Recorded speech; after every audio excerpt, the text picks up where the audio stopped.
Good morning. Hi. Hello. Happy, I don't know what day it is. Is it Thursday? Let me look. It's Thursday, you guys. Hello. Happy Thursday. Welcome to the live stream. I'm happy that you're here.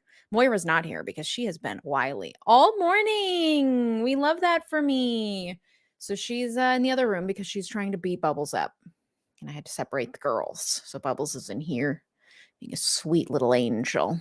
And Moira's out there, admittedly eating a treat she doesn't deserve. All right. Good morning. If you're new here, my name's Leja. I'm a real-life lawyer on a mission to demystify the law and how it affects your everyday life. I am not a journalist. I am not unbiased. I'm just your friend who's a lawyer who likes to read the news and chat about it. I read the news so that you don't have to, but you probably still should. If you're watching on YouTube, super chats and super stickers are enabled. Anything you give goes towards helping this channel be what it is. Thank you for being here. All right. Let's jump right into it. I have this new little minimal thing here so we get a little bit more screen. Let's see. Okay. If you can believe it, we are actually jumping into climate corner first today, my friends. Hurricane Ian ravaged Florida yesterday, dumping up to a foot of rain, causing severe flooding, and knocking out power for millions of people. It is now technically a tropical storm, but it's still expected to cause damage in Florida, Georgia, and the Carolinas for the next few days. Ian is following a notable pattern where strong storms are not only becoming more common due to climate change, but they're also transforming more rapidly into larger and stronger storms because warmer water fuels the energy of the storm. Ron DeSantis, our good friend Ronald, said Ian could go down as one of the worst hurricanes in the state's history. If you can believe it, DeSantis isn't actually an all-out climate change denier. He's put money towards funding Florida's resiliency to help for coming increased storms and stronger storms, but he also refuses to invest in renewable energy. So let's not give him a pat on the back or anything.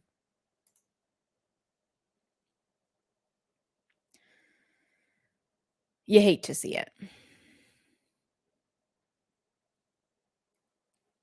All right, that was Climate Corner. Listen, we're moving right along to Trump o'clock. Sorry. Had to do it. Let me see here. I need to share my screen with you. Forgot to do that. Bada bing. There she blows. There he is. Legal experts are saying that Trump's push for a special master is increasingly looking like it might have been a major flop. To catch you up on what's going on, Trump's Mar-a-Lago home was searched by the FBI. They recovered some 10,000 documents, a total of 200,000 pages, at least 100 of which documents were classified. He sued, seeking a special master to review the documents, basically to slow down the criminal investigation process. Trump appointed district judge that they get assigned to is like, yeah, Trump, you're right. And she appoints a guy named Judge Deary. He's someone that both sides agreed to. He's a retired, almost semi-retired judge. The question for this special master being, are any of these documents privileged, either with attorney-client privilege or executive privilege? Which makes no sense because the DOJ is part of the executive branch. We've talked about this. And the district judge also said, FBI, you have to stop reviewing the classified documents that were found while the special master does his thing, which then, of course, continued to slow down the investigation into Trump. But then even Trump's very own special master that he chose was like, I don't really think we need to review what's in these classified documents. Like, they're a need-to-know basis. We don't need to review them. Neither do you, Trump. Like, you don't need access to these documents. And then the FBI, the DOJ had appealed up to the 11th Circuit to challenge the lower circuit's judge's decision to allow for this special master and bar the FBI from reviewing these classified documents, they appealed that up to the 11th Circuit. And the 11th Circuit was like, nah, the FBI can keep reviewing the classified documents while the special master does his work. Trump has failed to make any showing as to why they shouldn't have access. So now we're going through the process with the special master, and Trump has to pay for it. All of it. All of it. The lower court judge was like, no, we're not going to have taxpayer money pay for you asking for this special master. And the special master, Judge Dearie, is a senior judge. Like, he's far along in his career. The older they get, the more expensive they become. Okay. His assistant alone bills $500 an hour.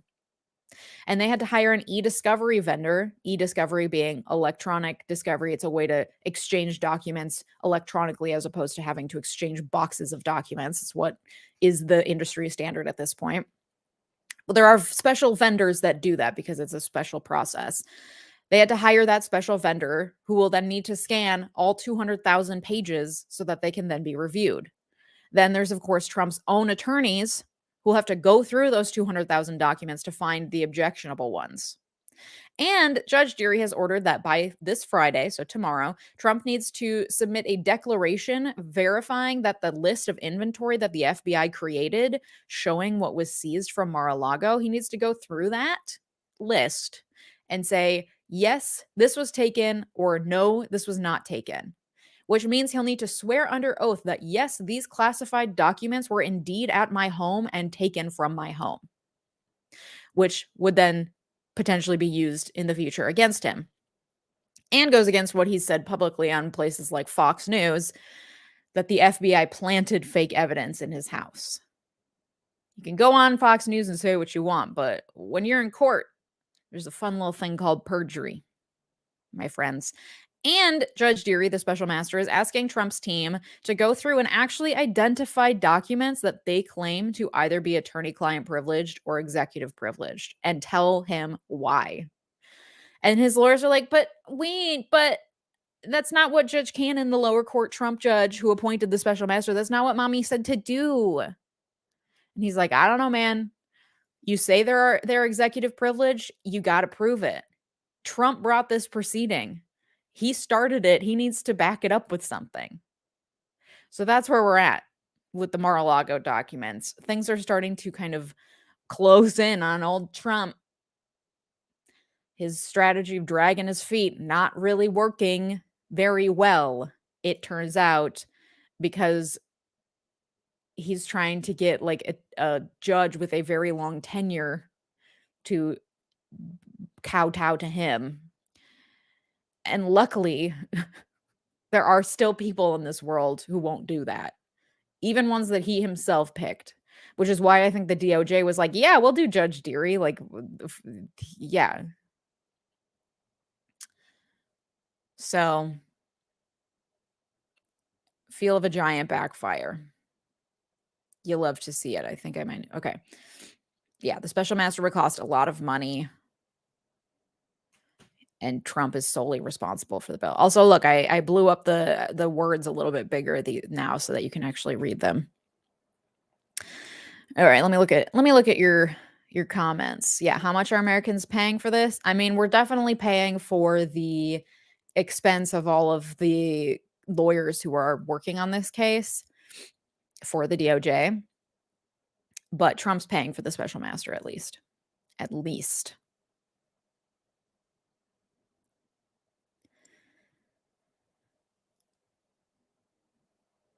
Let's see.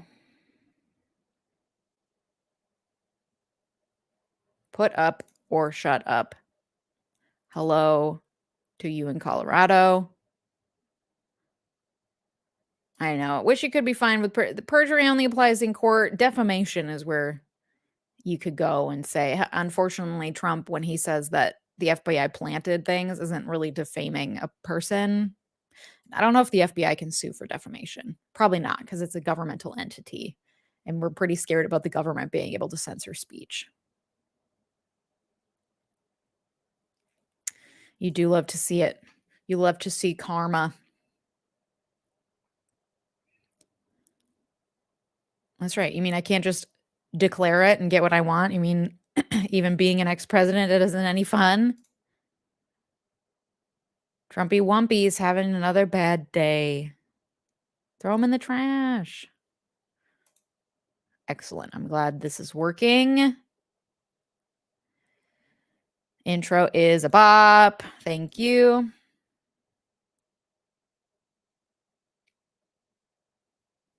Let's see. Just looking at all these comments. Great. Welcome. We think he is not actually going to go to jail. I'm hopeful, but also understand skepticism.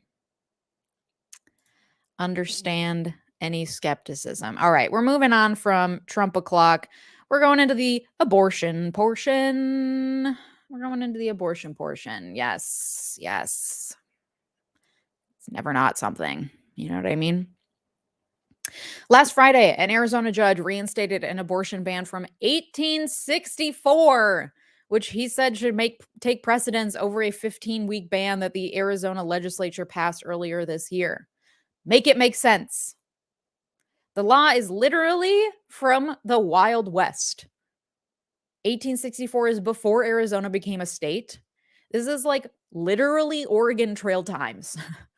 And it criminalizes anyone who helps a woman obtain an abortion, unless it's to save her life. But it mandates a 2 to 5 year prison sentence. Here's the old statute that was later codified in the early 1900s. And state leaders aren't even in agreement as to which law should hold, the Wild West one or the 15-week ban that the legislature just passed. As of right now, it seems like both. Porque no los dos. Basically meaning that if the person getting the abortion is further than 15 weeks along, they could be liable under the new 15-week abortion ban. But providers performing any abortion could be held liable under this Wild West law. And this law, you'll see, there is a provision in it allowing for abortion to save the life of the mother, but it's still going to make physicians think twice about even providing care during basic miscarriages. Basic is probably the wrong word for that. Miscarriages, because even if they can prove that they were saving the life of the mother during the miscarriage or during an abortion, they could still be put out of business by having to defend themselves against tons of lawsuits, because they'd have to go to court and prove to the judge that what they did was in order to protect the life of the mother. And that costs a lot of money to hire the lawyers to do that. So just the threat of the litigation alone is enough to make providers stop providing this kind of care. So abortion in Arizona, up in the air right now. I mean, a lot of places are already just not even providing it, and a lot of places are helping people get abortions in other surrounding states because it's so wishy-washy and hard to know whether or not you're going to get a lawsuit. This was pre-germ theory. Okay. One of my next videos coming out is all about grave robbing law for spooky season, obviously. And I was looking up developments in medicine in the 1800s, and 1867 is around the same time, or 1864 is around the same time that the antiseptic theory was developed. So, yeah, I mean, we're talking like the beginnings of the development of what we know as modern medicine.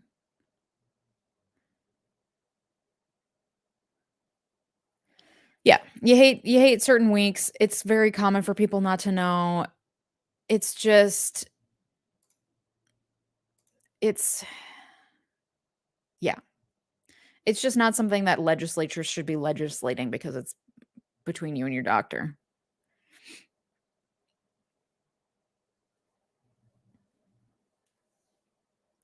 And yeah, when you don't got good sex ed, what's the point?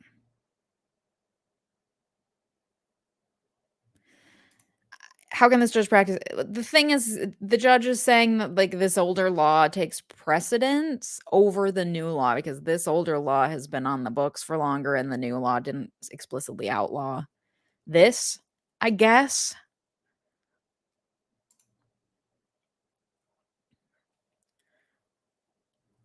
I don't know. Don't know. Can't explain. Okay, let's see. Oh, I meant to create a new. We got a new portion. Because I just can't get enough. So we're in abortion portion. We're leaving. We're going to eat the rich. Eat the rich. Okay, Mackenzie Scott, billionaire philanthropist. And look, I appreciate that the Times did not headline with this, but I did have to look it up. And this is the ex-wife of Jeff Bezos, Mackenzie Scott, billionaire philanthropist. She's getting divorced again. She divorced Jeff Bezos like 4 years ago, got remarried, parting ways with her second husband. I have really nothing to say about this other than like, oh, are poor people sad too sometimes? What? And like, good for her for giving away her money, but she's worth like tens of billions of dollars. So I'm not going to give her a cookie. Maybe I'll give her one cookie. Thank you for the super chat. Thank you for waking up early to watch me. Hi, good morning in LA. Thank you for the super chat. Yeah. Hopefully no dysentery. Hopefully we don't got to knock the wagon over to cross the river. You know what I mean?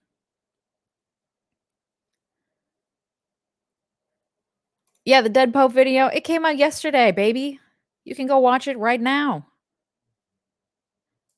Well, not right now. Wait until after this is done. My gosh. Hope that was a strong. That's the thing. I hope that was a strong prenup. However, they were only married for 2 years, so the likelihood of him being able to take much of her money is pretty slim. Because it would have been money that she had prior to the marriage. Though, you know, it's Seattle, it's Washington, they might have different laws. Which, by the way, if you didn't know, I'm a divorce attorney. So if you're in Minnesota looking to get into a divorce, give me a call.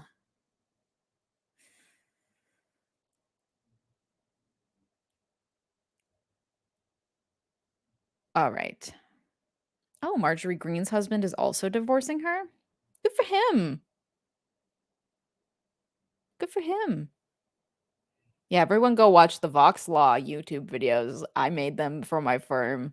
Thank you to everyone who's gone and watched them, by the way. I was expecting like maybe 100 views on each would have been great just to, you know, bump them up a little bit. They all have like hundreds of views now. So thank you so much. And I actually just got my first client from those videos yesterday. So amazing work, you guys. Or first potential client, we'll say. Okay, moving on. We're moving to consumption corner. And you guys, today's consumption corner is pretty hefty. Let me see. First of all, did y'all see the video of Lizzo playing that old ass flute? You see her playing that old ass flute? She got to play James Madison's crystal flute from the year 1813. James Madison's crystal flute. Shall we watch? I think you should have sound with this. Oh, there we go.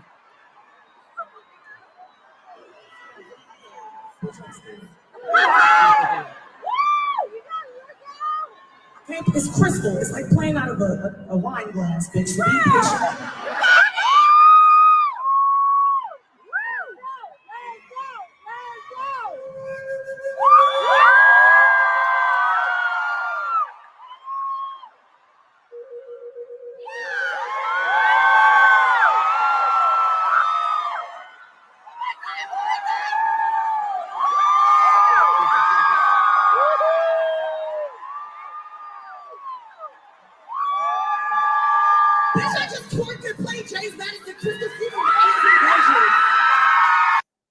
Pretty good, right?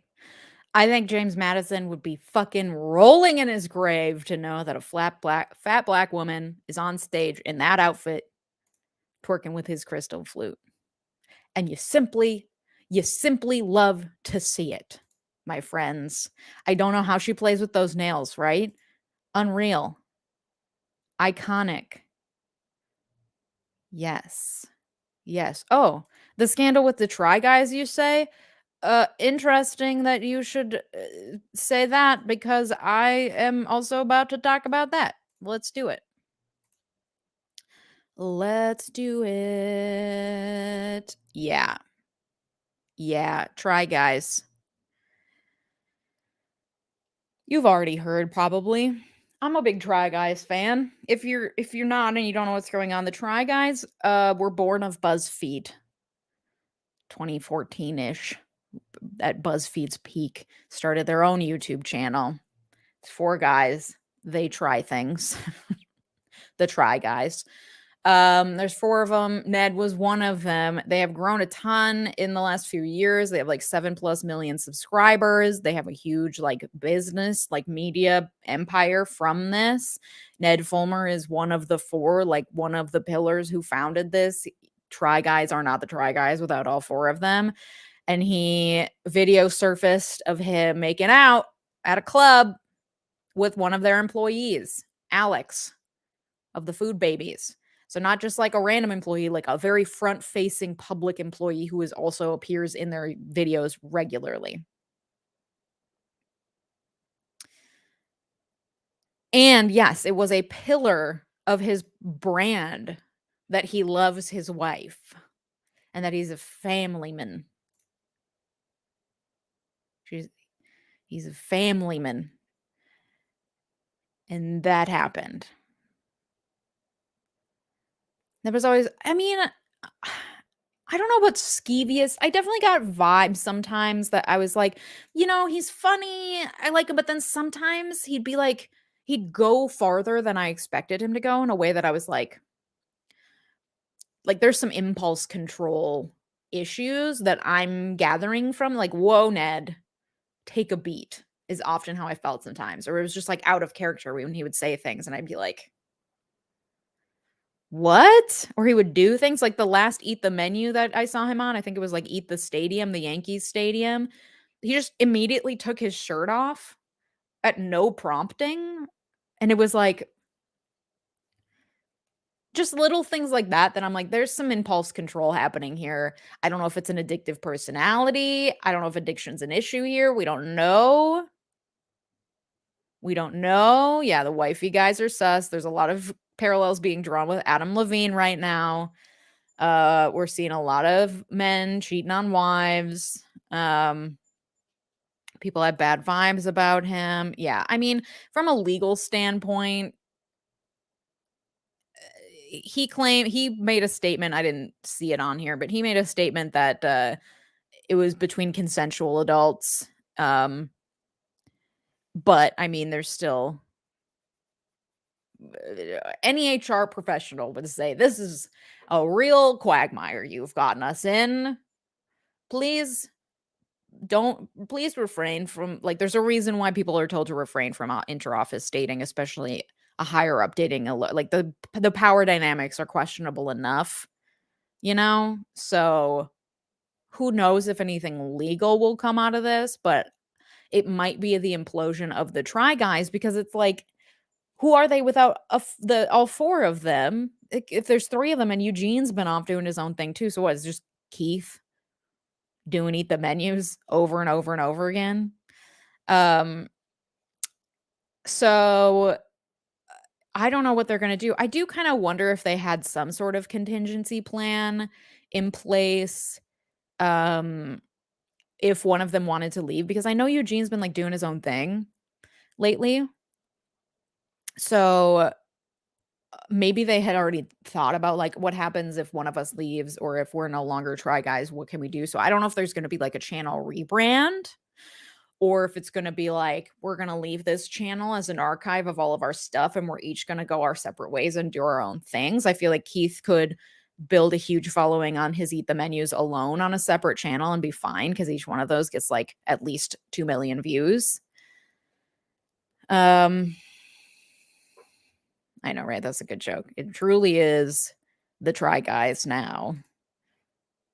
So they already rebranded? I didn't see that. Shoot. We gotta get up to the Try Guys rebrand.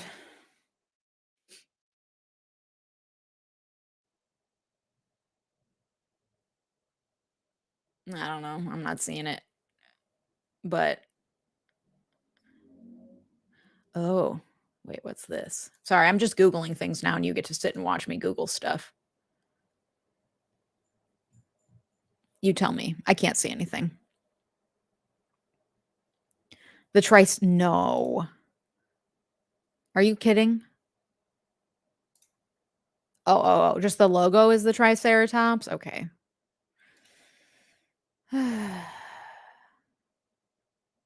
Right, yeah. I don't think they could legally fire Alex.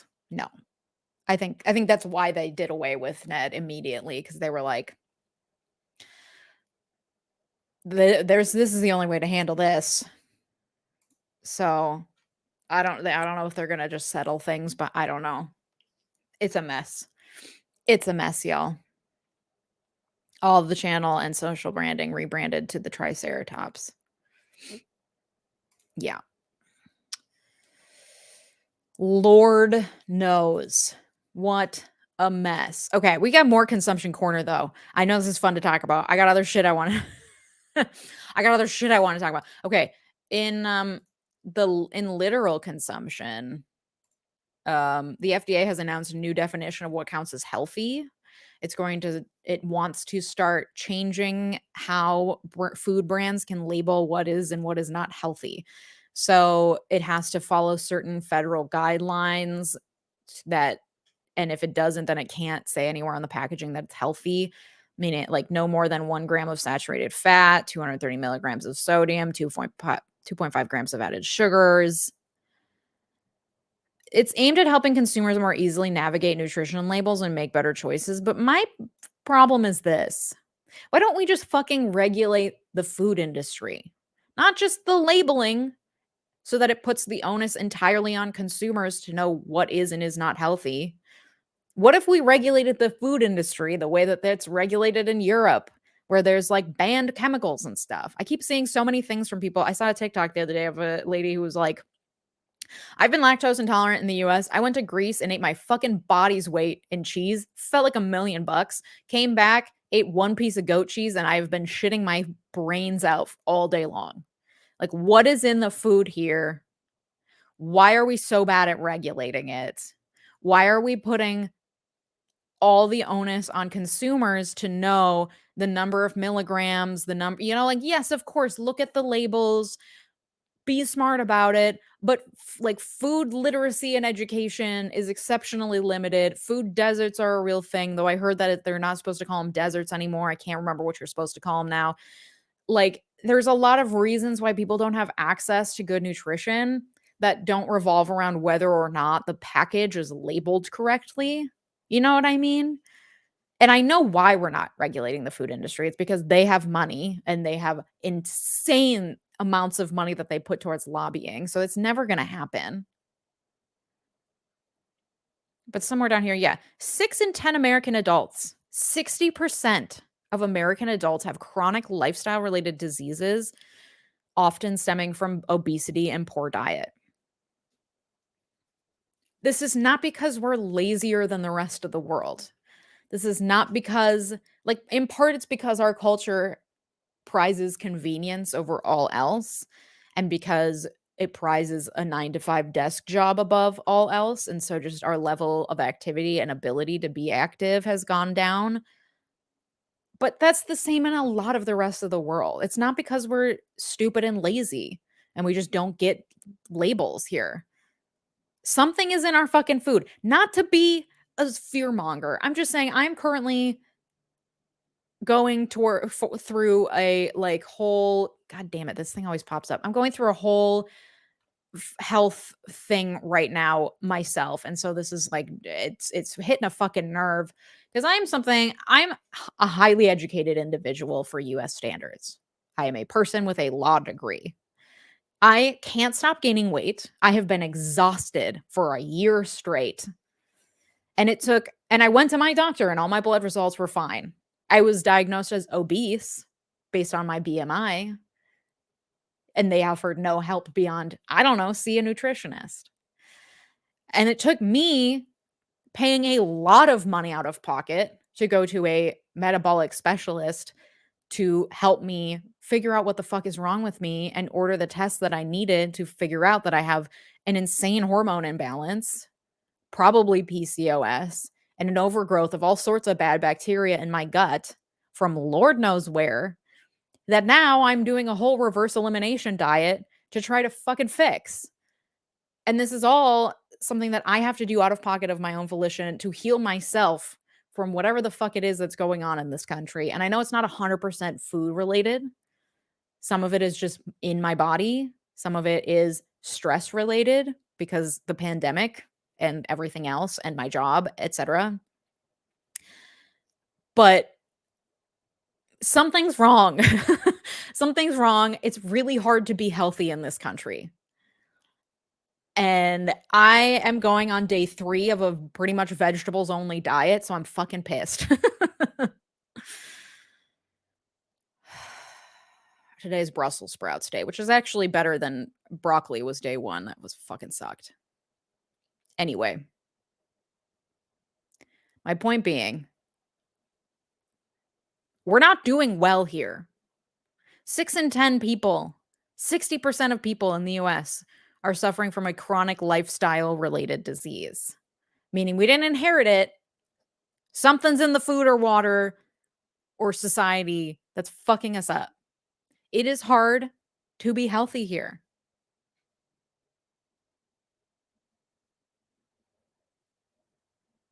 Yeah, it's just, yeah. Healthcare is for profit. There's money to be made on illness. I went to an acupuncturist. I had my first acupuncturist session on Tuesday. It was lovely. And you know what he didn't do? Prescribe me any medications. He was able to just like look at my symptoms, look at my body, and using like patterns that they have seen over centuries in Chinese medicine and look at my body and say like, okay, yeah, let's do some acupressure, let's do some acupuncture, and I'm going to prescribe you like a daily walk and finding more joy in your life. That was one of his prescriptions, to find joy in my life, to find the things that make me laugh, that bring me joy, and to focus on those. Like, yes, we have to do the things every day that we have to do because society tells us to, but finding and cultivating joy was a prescription from my acupuncturist. Which sounds woo-woo, but also no one's profiting off me trying to cultivate my joy. And so that would never be prescribed, even though it seems pretty straightforward that that would make me feel better. You know? So I'm all about woo-woo right now. Woo-woo. It's like methods that have been developed over centuries. Woo-woo. I'm all about it. I'm not saying I'm not like go to your doctor to get a vaccine if you have a chronic or like an acute injury, if you need like a yearly checkup, if you need prescription drugs, there is no shame in that. I'm just saying like there are other methods to healing yourself that Western medicine and pharmaceutical medicine is so not like willfully blind to, that like I'm pretty over going to see a doctor for anything other than like acute medical problems at this point. Thank you for listening to my rant.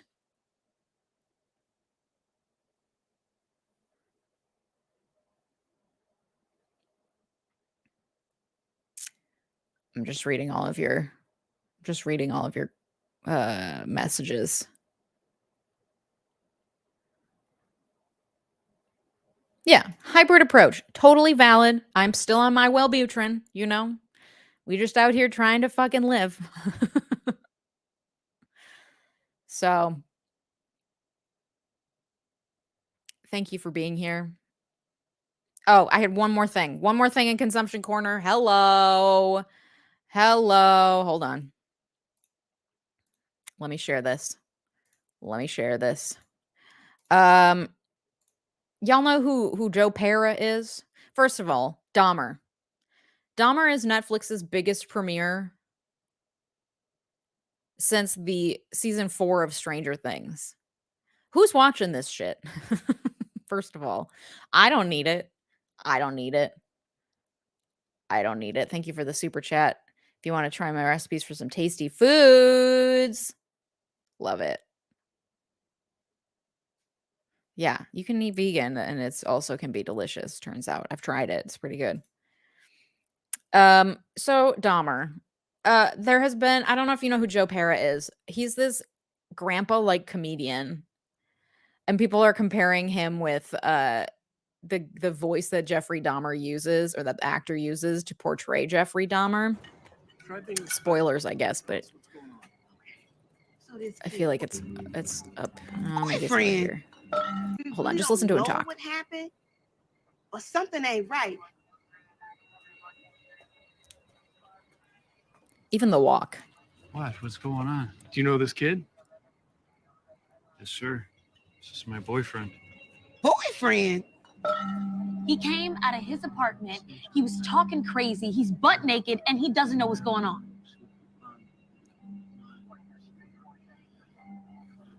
What's your name, sir? Jeff Dahmer. Son, you know this guy? I mean, look, he's bleeding. He's drunk. He fell over. He's got blood dripping down his head. It's enough. Let us do our job. Okay. But the boy is bleeding. Y'all gonna do something? I told you he fell over. Okay, he gets real drunk like this. Just Okay, so that's the voice of Jeff Dahmer. Here's �奧𝗫𝗏𝗧, a comedian who I really love. He does this thing called �奧𝗫𝗏𝗧 Talks to You because his voice is so monotone and calming.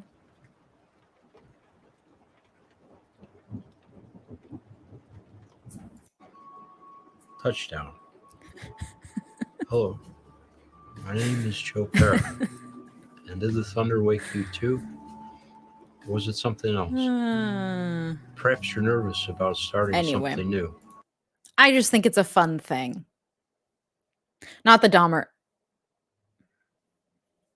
Not the murder porn, not necessarily Dahmer, not even necessarily having to retell the Dahmer story again, we all get it. And Netflix listed it under the LGBTQ section for a minute, which was wild.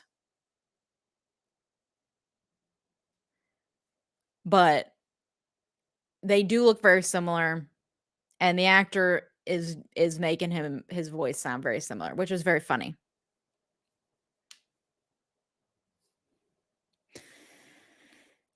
That's all I had for that. I'm not going to watch Dahmer. I don't need it. I don't need that in my life. I watched 𝗦𝗨𝗪 for the first time last week. Regrets. I have regrets. I didn't need it. Didn't need it. Life's hard enough. Didn't need it. Midsommar. Whatever. I don't need it. Anyway, that's all I have for you. It's 9:09. We got to get to work, my friends. I got shit to do today. I'm behind. I'm behind on my work. So, yeah. I'm going to go. I'm going to put this up. I'm going to put, let's see. I'm going to put this up so you know where to find me. At Legion Miller on all those things. You can support this channel via Super Chat, Super Stickers, becoming a member on YouTube, joining my Patreon community, buying some merch, liking this live stream if that's all you're able to do is totally fine. I hope you have a lovely day. It's Thursday. Tomorrow's Friday. I should have a new edited video for you tomorrow morning. If not tomorrow, Saturday. I'll be back tomorrow morning either way. 8:30 a.m. is either going to be me live or an edited video tomorrow morning. Okay? So, thank you for your support. Even just the like is amazing. Thank you so much. I will give kisses to Moira and Bubbles for you, and I will see you tomorrow morning. Have a good day. Bye-bye.